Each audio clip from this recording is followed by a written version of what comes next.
A Rádio Rio de Janeiro leva até você Mediunidade e Obsessão. O programa que se propõe tirar suas dúvidas sobre esses dois temas da atualidade, com base na doutrina espírita. Mediunidade e Obsessão. Apresentação: Moisés Santos.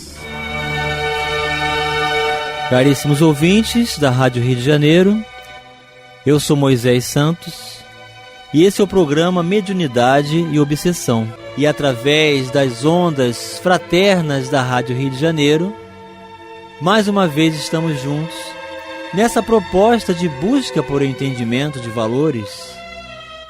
E a alimentação continua sendo muito importante para nos mantermos em equilíbrio, para sustentar o corpo físico. Muitas práticas religiosas estão relacionadas a esse âmbito. O quanto se deve alimentar-se, o quanto deve-se abster-se perante certos alimentos. É a necessidade do jejum, que é prática comum de muitas religiões. Esse jejum pode ser físico e pode ser espiritual. O que é o jejum espiritual, meu caro ouvinte? O que é o jejum físico? Vamos esclarecer? Esclarecendo conceitos. O tema da nossa reflexão de hoje é o jejum, que nada mais é que a privação parcial ou total de qualquer alimento, e mais raramente até de água. O jejum pressupõe uma atitude voluntária, ou seja, por vontade própria ou induzida por motivação religiosa durante algum tempo. No terreno espiritual, jejum aponta para uma abstinência de alimentos como forma de penitência durante um determinado tempo, que varia de acordo com os preceitos da religião ou da seita. Cristãos, judeus, muçulmanos, hindus, taoístas, jainistas e seguidores de outras crenças religiosas costumam praticar o jejum. Em suas primeiras manifestações, o jejum era um dos inúmeros rituais onde havia redução ou suspensão das atividades físicas. Em certas cerimônias primitivas, fazia parte dos rituais da fertilidade. Alguns eruditos já relacionaram o uso simbólico do pão ázimo, feito pelos judeus durante a Páscoa judaica, com as primeiras práticas do jejum. Em abstinência, que apontava também para as relações sexuais, tinha no Antigo Testamento um caráter de auto-humilhação. A lei mosaica estipulava apenas um dia de jejum, na festa da expiação. É o que vamos ver no Antigo Testamento em Números, capítulo 29, item 7.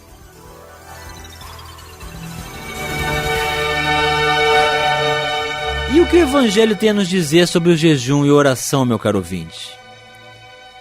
É o que Jesus explica na passagem grafada por Mateus, capítulo 6, versículos 16 a 18. E quando jejuardes, não vos mostreis contristados como os hipócritas, porque desfiguram seus rostos, para que os homens pareçam que jejuam. Em verdade vos digo que já receberam seu galardão. Tu, porém, quando jejuardes, unge a tua cabeça e lava o teu rosto, para não pareceres aos homens que jejuas, mas a teu Pai, que está em secreto. E teu Pai, que vê em secreto, te recompensará publicamente. Veja que Jesus está nos orientando que toda essa consciência dos limites, para não nos permitirmos aos excessos da alimentação, não seja demonstrado por desfiguração física do rosto, mas por uma atitude de consciência íntima com o Pai Celestial. Eis a conexão verdadeira, não com o mundo, meu caro ouvinte, não com a apresentação nas redes públicas, nem em torno de nós com aqueles que comungamos, mas de nós para conosco mesmo, perante o Pai Celestial. Porque Moisés, meu caro ouvinte, instituiu a prática de jejuar e disse que era pedido divino, proclamando que Jeová castigaria aqueles que não observassem. Como acontece com todo culto exterior, em breve o jejum deixou de servir a religião para servir ao religioso, uma condição exterior. Os judeus submetiam-se ao jejum, não por empenho de purificação, mas apenas para mostrar que observavam com rigor os pedidos divinos. Os fariseus, por exemplo, jejuavam 2 vezes por semana. Nesses dias, para evidenciarem que isto representava sacrifício para eles, apresentavam as vestes mal arrumadas, barba e cabelos em desalinho, expressão torturada. É provável que nem mesmo estivesse jejuando, já que o importante era a aparência. Jesus combate o comportamento hipócrita, recomendando que o jejuante se mantenha sereno, dentro da normalidade, em sua apresentação pessoal, buscando não a apreciação dos homens, mas a aprovação de Deus. Jejum não se trata da mera abstenção de alimentos. Algumas horas ou todo um dia ingerindo apenas líquidos é prática saudável, que desintoxica o organismo, se bem orientada, mas não tem nada a ver com a nossa edificação espiritual. Se fosse assim, multidões que estão abaixo da linha da pobreza, submetidas a um jejum permanente, não por opção, mas por carência, seriam criaturas santas. Pelo contrário, fome e agressividade geralmente dão-se as mãos. Estão juntas. O jejum a que se refere Jesus é de ordem moral. Se quisermos nos renovar, é necessário combater nossas mazelas, cultivando a virtude e o bem. Então, nos períodos de jejum, é preciso seguir a recomendação de Jesus: erguer a cabeça, mantendo expressão serena, calando a própria dor, confiantes em Deus. E Ele, que tudo vê, encontrará em nós a posição ideal para que nos possa ajudar dessa forma. É o que acontece, meu caro ouvinte, quando nos dias de trabalho, seja da reunião mediúnica, seja da aplicação do passe, o palestrante que vai se preparar para ser aquele filtro favorável de oportunidade de locução, de trazer a palavra amiga, do consolo, do conforto, de consciência para aqueles que estão predispostos a ouvir, possa fazer então esse jejum, não se exceder nos alimentos, manter o seu equilíbrio espiritual, a sua serenidade, manter momentos de preparação, de vínculos com a espiritualidade amiga, para que uma conexão favorável possa ser dilatada no campo do bem. Então é assim que Jesus vai nos ensinar o poder da fé, que vai se dilatar na medida em que vamos nos preparando para esses exercícios. É o que Mateus grafou no capítulo 17, versículos 14 a 20. Quando ele veio ao encontro do povo, um homem se lhe aproximou e, lançando-se de joelhos a seus pés, disse: Senhor, tem piedade do meu filho, que é lunático e sofre muito, pois cai muitas vezes no fogo e muitas vezes na água. Apresentei-o aos teus discípulos, mas eles não o puderam curar.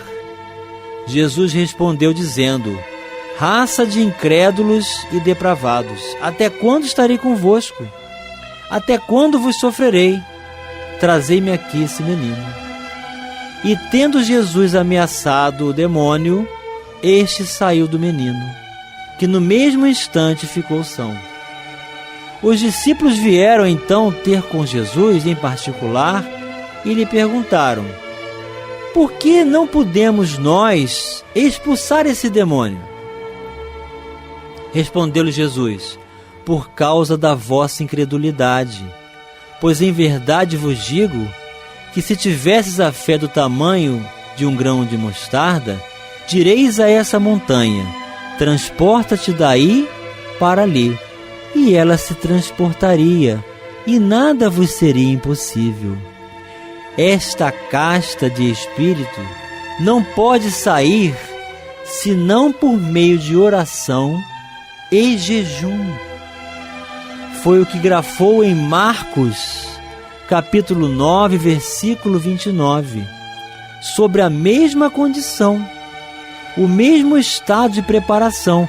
Então, às vezes, nós estamos diante daquele espírito muito endurecido, daquela personalidade rebelde, de uma experiência infeliz, equivocada, habituada, que certas entidades comunicantes apresentam. E se nós não tivermos algo a doar das nossas exemplificações, se não tivermos o jejum moral, apreciando pelo esforço o trabalho constante de reforma íntima, nós não vamos ajudar a ninguém. Não temos a pretensão, meu caro ouvinte, de convencer quem quer que seja. Não é esse o propósito da reunião mediúnica. Não é essa a atitude do médium dialogador. Não é essa a predisposição do médium psicofônico, nem a imposição do dirigente da reunião mediúnica. Porque quando essas entidades são trazidas, são pessoas endurecidas, às vezes por milênios, que vêm mantendo a sua rebeldia e a conexão com tantos e vigilantes que se permitem as conexões, justificando essas condições. Não serão as palavras somente que vão ajudar esses irmãos, mas o que pudermos doar do nosso coração de sentimento verdadeiro e veracidade na nossa proposta. Mas não saia daí, meu caro ouvinte, porque já voltamos para o próximo bloco. Participe do programa Mediunidade e Obsessão enviando sua sugestão ou pergunta para o e-mail meo@radioriodejaneiro.am.br ou pelo WhatsApp 984867633 aos cuidados de Moisés Santos. A Rádio Rio de Janeiro está apresentando Mediunidade e Obsessão. Apresentação Moisés Santos. Caríssimos ouvintes, voltamos agora para o segundo bloco. Hoje estamos refletindo sobre a questão do jejum. Não só o jejum físico, mas principalmente o jejum moral. E todo trabalhador das reuniões mediúnicas, principalmente os lidadores da desobsessão, devem buscar esses cuidados básicos: jejum e oração. Que preparo maior que esse recomendado pelo Divino Amigo?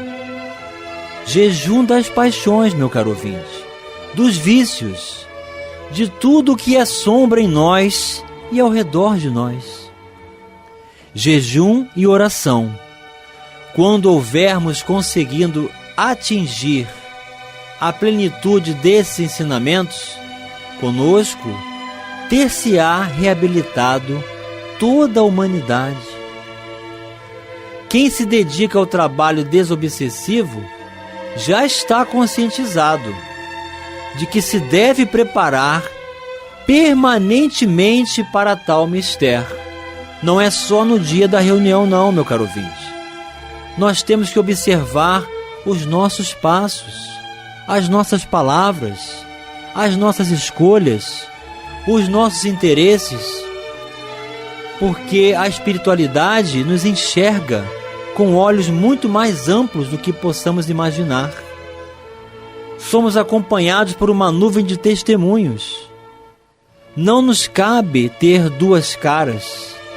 Não nos cabe ter duas personalidades, uma na casa espírita e outra fora dela. Porque somos transparentes para o mundo espiritual. E quem se propõe à proposta da reunião mediúnica vai se deparar com a grande oportunidade de se enxergar, de se ver ali no comunicante com as suas dores, com as suas enfermidades morais, com as consequências vivas, ao vivo e a cores, onde nós podemos também nos encaixar e nos perguntar: se eu continuar mantendo o hábito que hoje eu mantenho, será que eu vou me encontrar também nessa condição?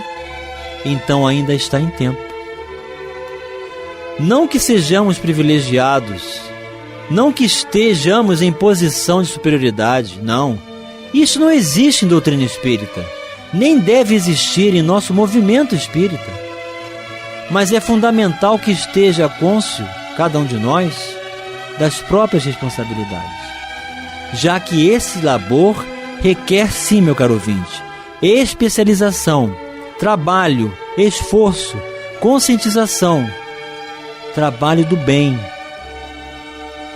simbiose de sentimentos, equanimidade de valores do coração entre os componentes do grupo da mesa, identificação com a sua casa espírita, com o propósito e sentido de vida.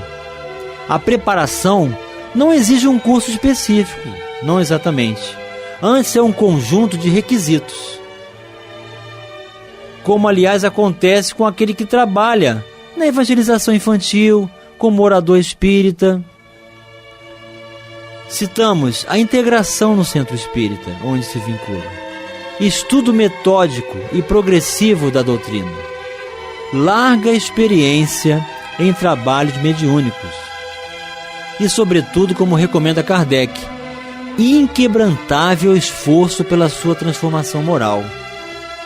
Que cada um de nós possamos nos empenhar em nos modificarmos, momento a momento, vencendo as próprias más tendências, e que tem incorporado à própria vivência o lema: fora da caridade não há salvação. É alguém que se interessa e se preocupa com o próximo e sensibiliza-se com a sua dor, afeito a meditar, a refletir e sentir os ensinamentos com que o Espiritismo nos ilumina a existência.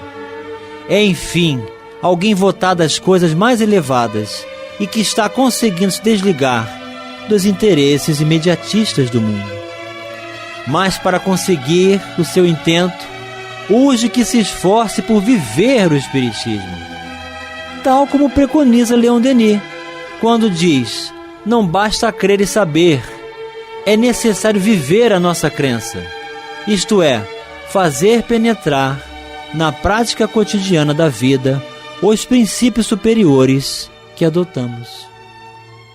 Sempre que isto começa a suceder conosco, isto é, quando principiamos a sentir que não basta apenas crer e saber, que os espíritos existem e que o Espiritismo é a terceira revelação, mas que o que realmente importa é vivenciar-lhe os ensinos e incorporá-los ao nosso modo de ser. Estaremos assim dando os passos decisivos pela tarefa de autoevangelização. Entenderemos por que há necessidade de nos preparar convenientemente para o ministério da desobsessão. É que este preparativo não se faz apenas no dia da reunião, meu caro ouvinte, mas em regime de tempo integral. É um novo programa de vida. Abandonar hábitos perniciosos, abstenção dos vícios que nos enfeiam a alma, buscando a elevação de pensamentos, palavras e atitudes. Para os tarefeiros da reunião da desobsessão, é fundamental essa renovação. Quem se dispuser a essa tarefa de tão grande envergadura, terá ensejos maravilhosos a comungar com os benfeitores espirituais, de instantes de felicidade sublime que nenhum prazer terreno poderá jamais oferecer. Sentirá a verdadeira alegria que nasce no espírito e que representa o alimento mais puro de que todos carecemos, o bem, o amor, e terá a paz que Jesus prometeu àqueles que se disponham a segui-lo. E chegou a hora, meu ouvinte, de você ouvir aquela mensagem diretamente para o seu coração. Mensagem ao coração. Do livro Paz e Renovação do Espírito de Emmanuel, psicografia de Francisco Cândido Xavier, editora ID, a mensagem Disciplina e Educação. Evidentemente, não se justificam cilício e jejum sistemáticos a serviço da alma. No entanto, é justo empenharmos atenção e esforço na aquisição de hábitos dignos, conducentes à elevação. Considera que toda obra, por mais importante, principia no alicerce e iniciemos as grandes realizações do espírito através de pequenos lances de disciplina.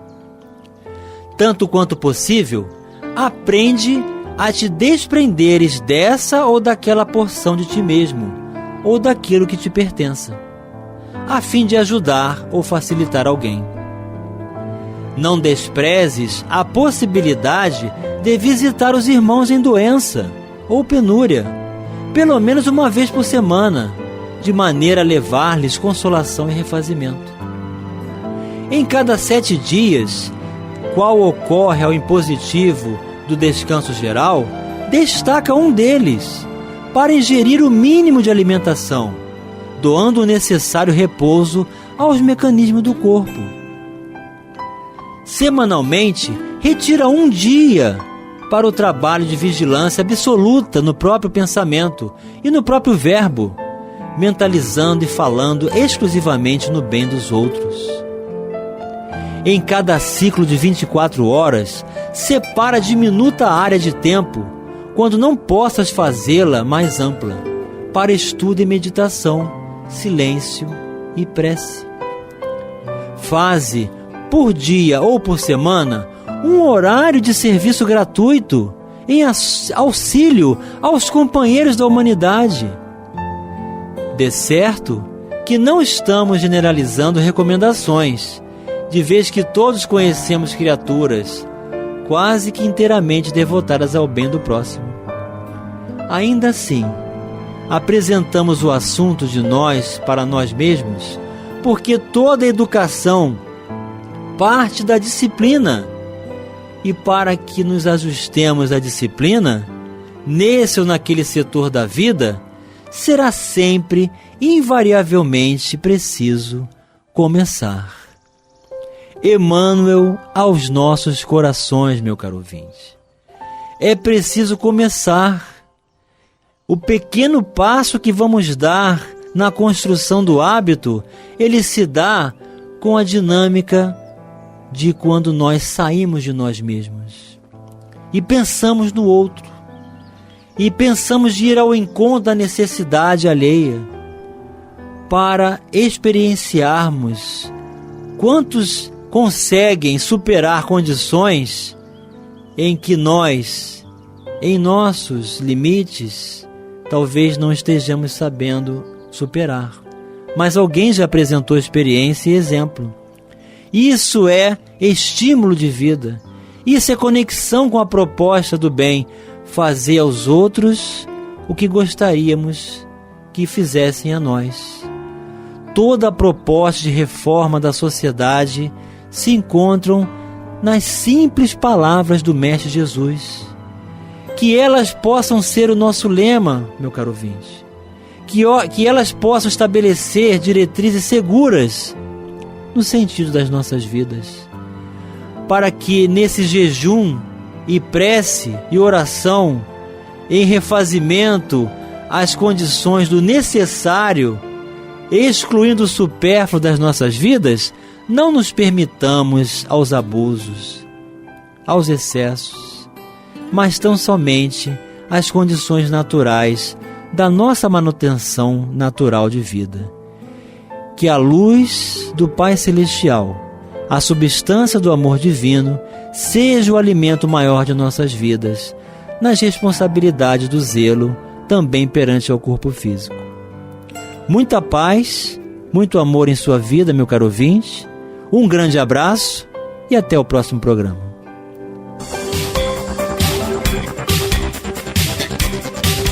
A Rádio Rio de Janeiro apresentou Mediunidade e Obsessão.